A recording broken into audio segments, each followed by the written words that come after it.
Buen día, mi nombre es Wilmer Pérez, soy estudiante de Ingeniería de Sistemas del Politécnico Santiago Mariño, Extensión Barinas, área de Contabilidad 2, profesor Efraín López. Y hoy les vengo a hablar sobre el pasivo corriente y el pasivo no corriente. Bueno, para empezar, ¿cuál es la relevancia del pasivo corriente y el pasivo no corriente en contabilidad?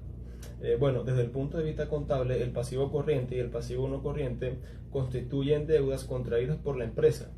Y en este contexto aparece la exigibilidad, la cual representa la condición básica de todo pasivo, y en función del grado de esta se realiza la clasificación en términos de la contabilidad financiera,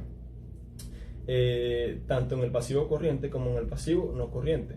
El pasivo corriente es exigible a corto plazo y su vencimiento es inferior a un año, y el pasivo no corriente está conformado por las deudas a largo plazo y su vencimiento es superior a un año, y ambos representan obligaciones contraídas por la empresa con terceros ajenos a ella.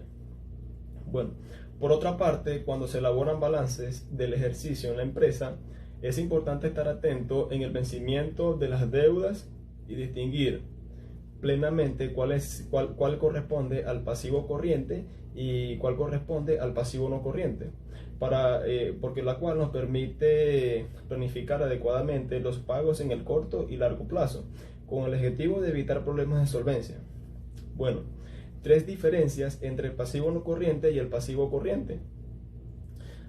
En el pasivo corriente, también denominado pasivo circulante, está formado por las obligaciones o deudas de la empresa a corto plazo, es decir, periodos menores a un año, mientras que el pasivo no corriente, también llamado pasivo fijo, corresponde a las obligaciones o deudas a un plazo mayor a un año, es decir, a largo plazo. Y en el año en curso, la empresa solo está obligada a satisfacer los intereses de las deudas. En los estados financieros existe un indicador financiero denominado prueba de ácido, el cual informa sobre la capacidad de pago que la empresa tiene de deudas en un corto plazo, que esto se llama solidez de la liquidez o solvencia, utilizando el activo circulante. En otras palabras, la prueba de ácido indica la liquidez de una empresa en el corto plazo, es decir, la información de la tesorería de la organización. Bueno, su fórmula es la siguiente: prueba de ácido es igual, entre paréntesis, a clientes más inversiones financieras temporales más tesorería entre pasivo circulante. Bueno, allí se encuentra una diferencia entre el pasivo corriente y el pasivo no corriente, donde el primero se utiliza en el cálculo de la información de la solvencia de la empresa para el pago de las deudas y en el corto plazo, y el pasivo no corriente, es decir, las obligaciones a largo plazo, no se utilizan en la fórmula del cálculo. La C. Sabemos que el pasivo corriente son las deudas a corto plazo y el pasivo no corriente son las obligaciones o las deudas a largo plazo. Bueno, el pasivo corriente, no corriente puede estar en los dos rubros mencionados anteriormente, pero el pasivo corriente no puede estar registrado en ambas cuentas. Vamos a señalar esta diferencia con un ejemplo. Supongamos que la empresa adquiere una deuda de 5 millones de bolívares para cancelar en 3 años. Cada año es necesario mover la parte del pasivo no corriente correspondiente al pago del año en curso. ¿Qué tiene que ver el pasivo corriente y el pasivo no corriente con los proveedores?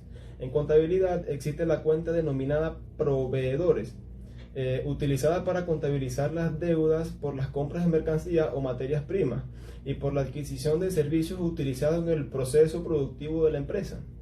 Este criterio nos indica por parte del proveedor del suministro o abastecimiento de bienes o servicios estrechamente relacionados con la actividad de la empresa, tales como materias primas o recursos tecnológicos que son necesarios para el proceso productivo y posterior venta al cliente o consumidor. Bueno, forman parte del pasivo corriente, es decir, reflejan una deuda que la empresa tiene que satisfacer en un plazo inferior a un año, y en consecuencia nada tiene que ver con el pasivo no corriente, el cual es exigible en el largo plazo.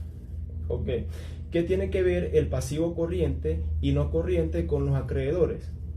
Los acreedores constituyen suministros de recursos más variados, pero que son necesarios para el habitual funcionamiento de la empresa. Generalmente corresponden a servicios comunes como el agua, la telefonía, la electricidad, asistencia jurídica o de asesoría, empresas de seguridad y vigilancia, entre otros. Los mencionados servicios son pagaderos en plazos menores a un año, incluso mensual, quincenal o semanal. Y en tal sentido es un corriente pasivo. Por lo tanto, los acreedores no tienen nada que ver con el pasivo o no corriente. Okay. ¿El capital social es un pasivo corriente o no corriente? Bueno, el capital social de la empresa está constituido por las aportaciones de los socios y una vez realizadas pasan a ser patrimonio de la entidad. No tienen naturaleza por deuda. Por lo tanto, no forman parte del pasivo corriente ni tampoco forman parte del pasivo no corriente. Las aportaciones de los socios ocurren cuando las empresas requieren recursos financieros y los socios prefieren realizarlas para no recurrir a bancos o inversores externos, sin esperar retribuciones de las mismas, es decir, son voluntarias y no reembolsables. También son utilizadas para compensar pérdidas o garantizar liquidez en momentos determinados. Están constituidas por aportaciones dinerarias y no dinerarias. Estas últimas son bienes inmuebles y muebles, acciones, activos intangibles, tales como patentes o derechos de marca. Ok, los organismos de la seguridad social, acreedores, ¿es pasivo corriente o no corriente? Bueno, la seguridad social es la cuenta utilizada para reflejar la cantidad en unidades monetarias que la empresa debe pagar por el costo de la seguridad social de los trabajadores. En estos montos se paga el momento final del mes siguiente en que se devenga, y esta condición indica que es una deuda de un avance de un plazo menor a un año. Significa que es un pasivo corriente. Bueno, y por último tenemos tres ejemplos del pasivo corriente. El uno es proveedores. Es la cuenta que contabiliza las deudas de la empresa por la compra de materias primas o servicios, los cuales son exigibles en un plazo inferior a un año. 2. Efectos a corto plazo. Son aquellas deudas documentadas en efectos, tales como letras de cambios, pagares, etc., que la empresa debe pagar en el corto plazo. Ok. C. Acreedores comerciales. Consiste en el gasto para proporcionar los bienes o servicios que comercializa la empresa. Estas deudas también son conocidas como cuentas por pagar. Ok, muchas gracias.